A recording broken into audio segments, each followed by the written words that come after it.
Hello, this is Hilary Robertson. Welcome to the latest episode of Harmonious World.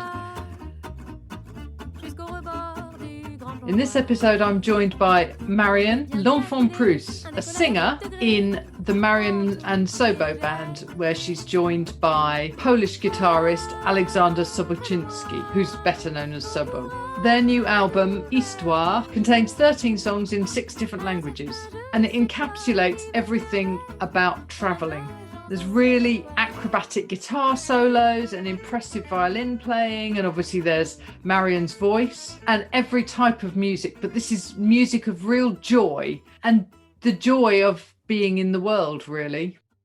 I hope you enjoyed listening to Jean, the opening track on the new album Histoires, and that you enjoy listening to my conversation with Marion. Well, it's really nice to talk to you. Thank you for joining me on Harmonious World. Yes, thank you so much for inviting me. So I want you to talk to me about this album, Histoires, and how you and Sobo got together and how you create, because the music is just incredible. It's just so full of life, isn't it? It's so nice to hear it. I'm so glad. We're very excited about the album and everybody listening to it. We wrote this album with Sobo together. We are the leaders and the composers of the Marion and Sobo band. And we wrote this album, Histoires, continuing our journey with so many different styles of music and so many languages, because this is really our style and this is how we... how we write music. We listen to many different music, and this album, as our style of music, is a mix of jazz and gypsy jazz, and also global music and French influences also. So it's a very versatile world of sound and languages as well. So we're 5 people in the band, and we all come from a jazz background. So for us, improvisation is still very important. And yet we also mix different influences. A big influence would be Django Reinhardt, of course, for the gypsy jazz sound. We use the same kind of lineup in our band that Django Reinhardt and the gypsy jazz bands use. So it's 2 gypsy jazz guitars, a double bass player, a violinist, and I'm a singer. And so it's a kind of vocal gypsy jazz influence. And we have global music influences. So we'll have influences from the Balkan region. Whether we play a traditional Romani song on this album, Idalesi is a traditional Romani song, or also Balkan music influences in the songs that we wrote ourselves will come in and we mix them. And also influences from France, of course, from the country I come from. Yes. Right. So how did you get together with Sobo in the first place? Because he's Polish and you're French American. I'm French and American. Many people think Canadian when I say French American, but I am French. And my dad is US American, so I'm both nationalities, but raised in France. So I would say my French roots are very strong.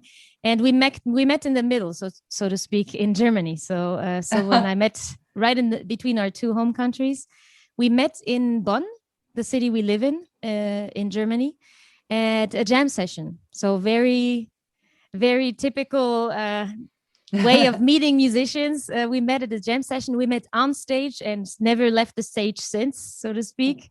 Wow. And we met everybody in the band on this jam session. So Sobo was organizing a jam session in Bonn. And I came, I was 22. And I came and I said, can I sing? Can I join? Can I sing something with you guys?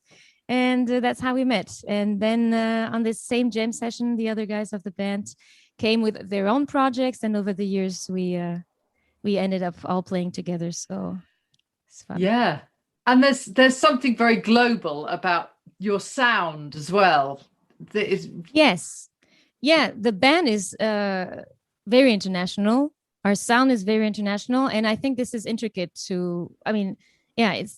the music really reflects how we are and what kind of band we are. We're a Polish guitarist, Sobo. I am French and a US American, and Jonas and Stefan and Frank, our guitarist, double bass player and violinist, all come from different parts of Germany.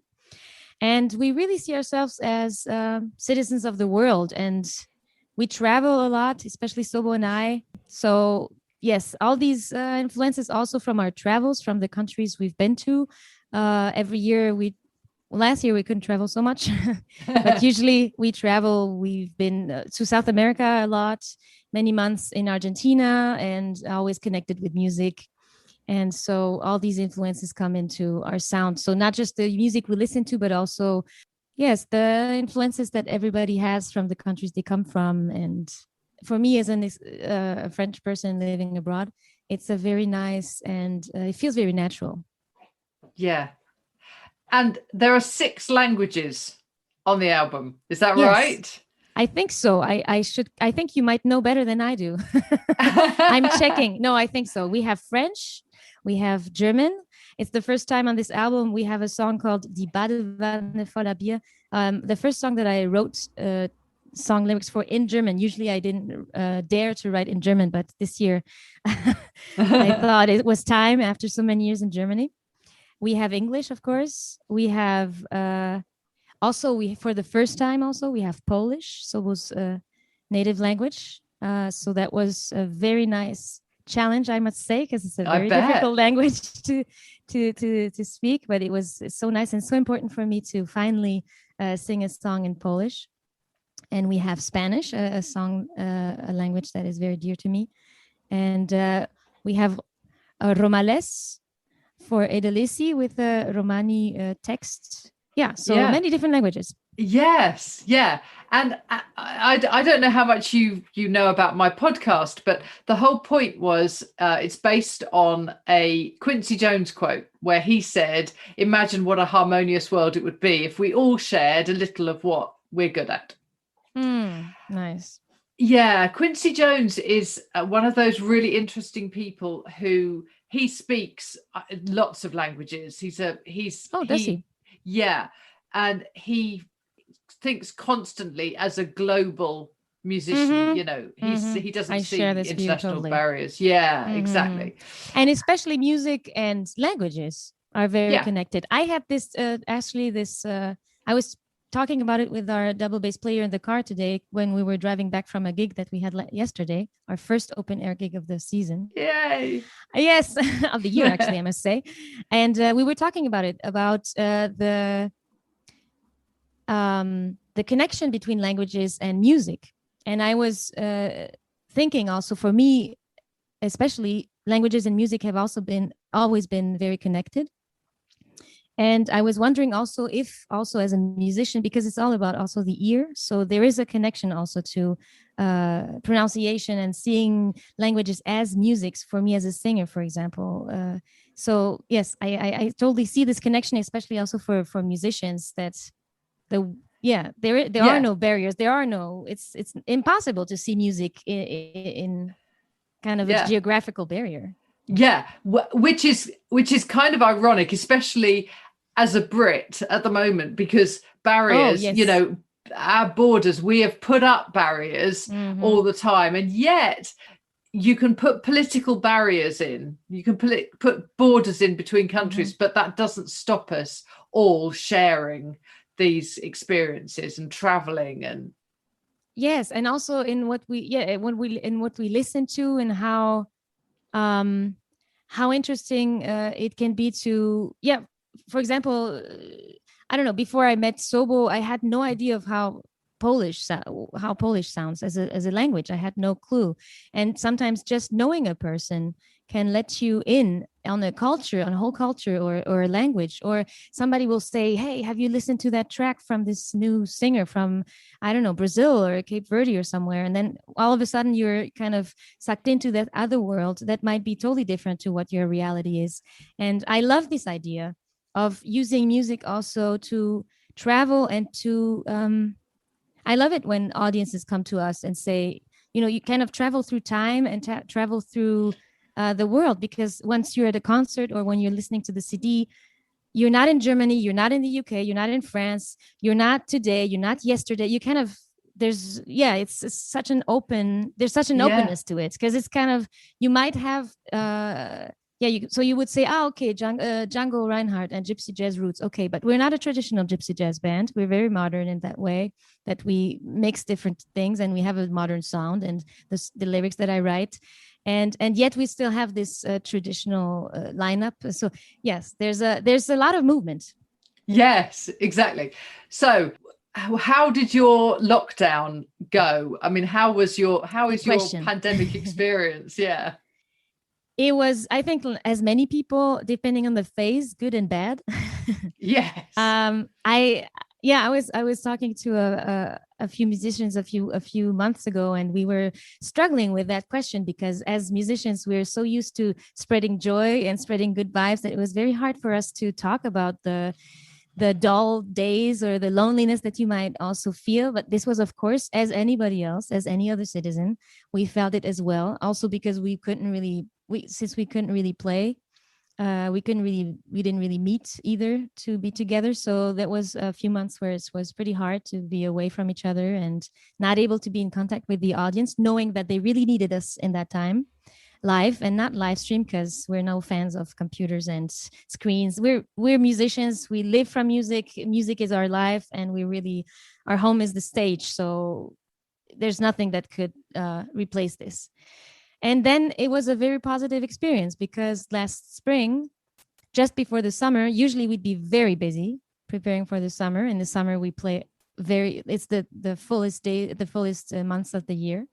And last year we didn't have any gigs. So with Sobo, we were hiking and we were preparing the album. And we had a lot of more time to write songs and try out new things, and songs that didn't make it on the album and that might make it on the next one. And so we had a lot of time, which we usually don't have. And that was very precious. Yeah. It's really funny, actually, because it's interesting you say about, it depends what moment you catch somebody, whether they say it was good or it was bad. It almost seems surreal now to look back on it. That moment in March 2020 when everything stopped overnight. Totally. And I remember with the band, we were, I don't know, I'm still shocked. We were like, so another Saturday night at home? What? Yeah. We were so it was such a different rhythm. Our because our life, I mean, everybody had a different way. People with kids were different, with homeschooling and everything. But for us, all of a sudden, we're not on tour anymore. We're not going on stage anymore. How can we still connect with our audience? How can we still connect with other musicians? Sometimes we met musicians I remember one time at a street corner in my neighborhood. We were walking with Sobo late at night, just like walking around. And then we met, it was a Friday night. And then we met on the street corner, a double bass player and two drummers that we know that were hanging out together. And then we just kind of, with distancing, of course, spoke on that at like midnight on a Friday evening at that street corner, all looking at each other and thinking this would never happen on a Friday night. We'd all be playing gigs. And it was such heartwarming to see other musicians. And so I felt, and also now seeing audience again, there's a lot of emotion. And I hope that people keep it. I hope that this enthusiasm for life coming back and for the appreciation for live music, for moments of not only listening to music but coming together as people. I hope that people really keep this appreciation, because it was yesterday we played and it was just such a good feeling. Yes. And one of the things that I've actually really enjoyed recently is listening to live albums where you can hear the audience and you can hear the audience interact, some really old ones, some really old jazz, classics. Yes. Where you hear the audience responding and clapping and, and all of those things. And I've been to one concert since March 2020, and it was a classical concert, but it was absolutely beautiful and it was lovely. But I'm not yet feeling comfortable about going into a sort of small, smoky jazz club. You know, Yes, no, yeah. Yeah, This and is, yeah, the many yesterday, and most of the concert, if not all of them, that we're going to play this summer are outdoors. yeah, And we have I think even the concert that we're going to play on Thursday, or a concert that we're playing with jazz clubs, they are cooperating with a city to either have contact to a bigger place. So for example, this Thursday we're playing again with the band, and it would be with a jazz club of a small city called Lippstadt, and we're going to play in the city theater. So they organize themselves, because of course a jazz club right now it feels kind of small, and yeah. I'm really hoping, and I'm really rooting for cities to help their organizers and their venues to have contacts and to have access to other places, because cities have squares where you can do something outdoors, and cities have bigger buildings. And so I really hope that the city councils and city halls are going to be open to giving venues another chance to be able to deal with this pandemic, which is still not over. No, that's right. I've interviewed people all around the world, and it's amazing that there are so many cities and towns, small towns, that have sort of relaxed their views on outdoor music and that sort of thing. And I think there are more places where you can go. I mean, in the UK, we're not used to sitting outside, in a square and enjoying people walking past and music and all that sort of stuff. And it's happening more and more now. I've noticed this as well. And it was the same feeling that I had. I was like, well, I hope if we get something out of this situation is that people do in the summer, in the few months where we live in Europe, so the winter is pretty long. In the few months where it's nice outside, I hope that more open air festivals and also small concerts can happen outdoors with some protection for rain, so that just because there's 3 drops of rain, everything isn't canceled. So come on, people, get ready for the weather. yeah, exactly. So yes, I'm hoping, and I'm especially this summer really shows this. Of course, there's a lot of open air concerts popping up here and there. Yeah, in Germany. I'm speaking for Germany. Right, and well, hopefully at some point we'll be able to travel to Germany and to see. And and I hope we can travel to the UK. It would be such fun to come to the UK and to play. Yes, that'd be brilliant. So you're talking about gigs that you've got coming up through the summer. Yes. Mainly in Germany, is that right at the moment? Yes, this summer only in Germany. Because it's very complicated right now, and so we're touring Germany, and we were very active. So during the pandemic, we were not only preparing the new album, but Sobo and I were in constant contact with concert organizers and venues, so that we would be ready when things would open up. And so this summer we have 27 concerts between now and the end of September. So we're very happy. We're going to be touring a lot. Most of the concerts are outdoors, always with a concept, pandemic friendly, and with distancing or masks and everything, so that the audiences can feel safe. Everybody can feel safe, also us. Yes. So everything is under control, and we're very looking forward to it and presenting our new album Histoires with the Marion and Sobo band. Yeah, fantastic. Well, I've really enjoyed it. I've been looking at some of your videos, and it's great. So I'm going to use some clips through the podcast. Yes. So that people can get a sense of this joyous global music, especially because it's very difficult to just represent our music with one song, because it's so different. Then it's actually, I think it's very nice on a podcast to use these snippets and make invite people to listen to a few things. Well, it was lovely to talk to you. Thank you so much, Marion. Thank you so much for the interview, and hope you have a great summer in London. Thank you very much. Well, that was a great interview. I enjoyed that. It was really fun talking to Marion. And I hope you enjoyed listening. I'm now playing Valse Folle from Histoires, and I hope you enjoy listening to that too. Do take a listen to the Marion and Sobo band, and some of their videos look incredible.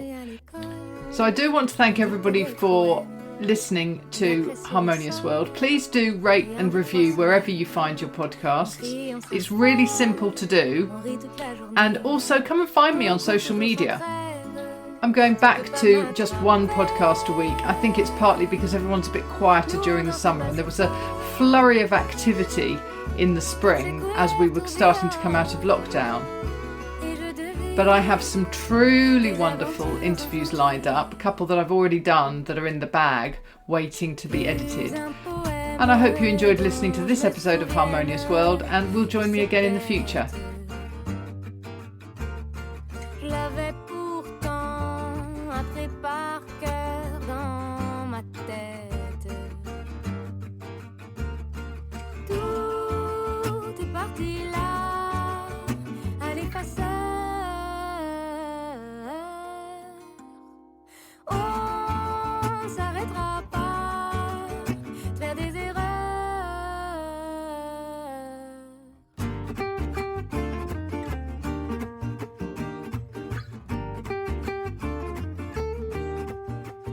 Du grand érable, des allées de tilleul, les racines s'entrelacent, des insectes qu'on recueille, la terre sous tous les ongles, des manches que l'on retrouve.